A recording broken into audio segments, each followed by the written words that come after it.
Hey, good morning. This is Don Sturkey, Don S. Leathercraft. One thing that I also do, in addition to custom belts and leather accessories, I've been a woodworker for about 30 years. And at the request of some crafters in my family, Miss Penny, who I thank for videotaping this, Penny's Pins and Pretties, and some other crafters here in Bowling Green, Kentucky, excuse me, I've created tool holders. One of the things that's difficult for us crafters is to keep our workbench organized. I've found that an old idea of tool blocks that holds your tools can actually be improved on a little bit.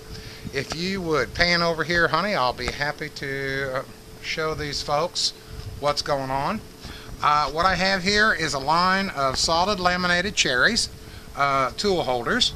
I usually make these in batches of about 10 to 12 depending on how many orders I receive. These are laminated cherry, as I said. I'm very proud of what they are. You can see a few features that make mine different from what others I've seen on the market. First, I have felt pads at all four corners. If you have an uneven workbench, that sort of lets the block ride over the unevenness in your workbench. I cut my tool holders at a 22 1/2 degree angle. What that does, if you will look here, it lets you place this tool holder flat up against the wall at the back of your bench, yet they're still at a slight angle that lets you see at a quick glance what it is you're reaching for.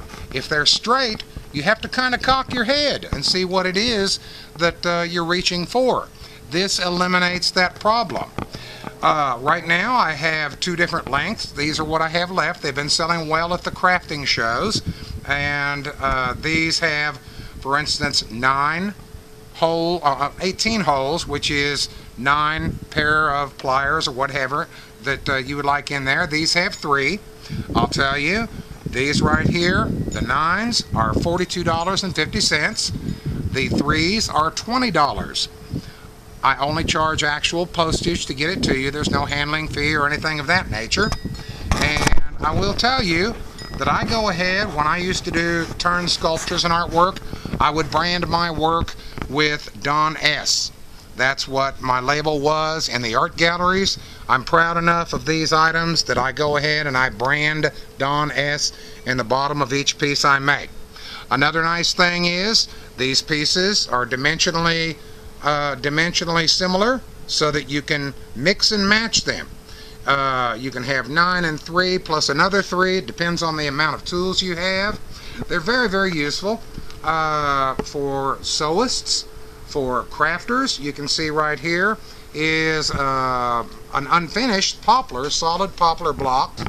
I do not use softwoods. I use all hardwoods, whether they're cherry, walnut, poplar. Part of it depends on availability. As you know, hardwoods are becoming more and more scarce because so many forests have been taken down for different things over the years. This right here is an example of how a sewist could use one of my blocks.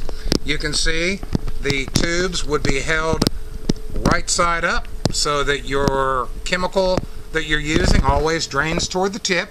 That's a big plus, so that if you have a partial bottle, you're not always having to shake them and get them down to the tip. As long as you tighten the top on there should be no problem.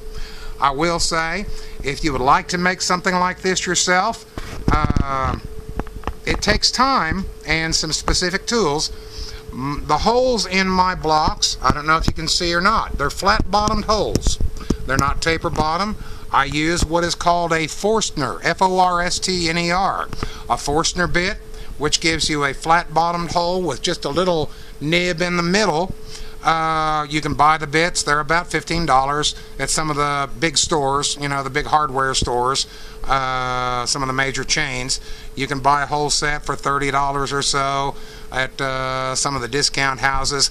You do, for safety, though, if you decide to make your own, need to use a drill press. That's my experience. Run them very slow. A drill press gives you a good, slow safe turn, plus it lets you set the depth very closely and evenly. You can see there's no holes on the bottom of these because I do pride myself on accurate work on the depth. Another tool that you would find useful if you make them yourself is this. It's a router with a 1/4 inch round over bit. I take the router once I've milled and sanded my blocks to dimensions and drilled them. I go ahead and I route with this piloted router bit all of these holes. What that does is you're not sitting there jabbing trying to get your tool in there, because they are, as you can see, let me move my hand here, they're tapered and it kind of leads it in, which is another nice feature. Also, edges are rounded here, everything's sanded. I put a nice finish on them. Now Miss Penny from Penny's Pens and Pretty requested one that was not finished, so I honored her request. This is a solid poplar block, and it's set up specifically for Penny's jewelry work. Number of different applications if someone needs them. My Facebook page is Don S. Leathercraft, and I'll provide a link with this videotape. I also have a YouTube channel. If anybody would like some directions on how to make their own, that's fine. I'll be happy to help anyone any way that I can. Oh, some people have asked me dimensions.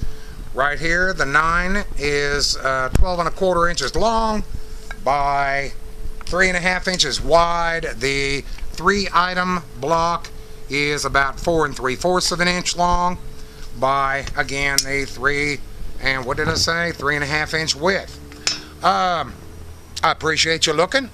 I hope that I've got a little item here that would be helpful to you, and I hope nothing but the best for you today. I appreciate your time. Please get in touch with me if you're interested in something like this, and have a great day. Thanks.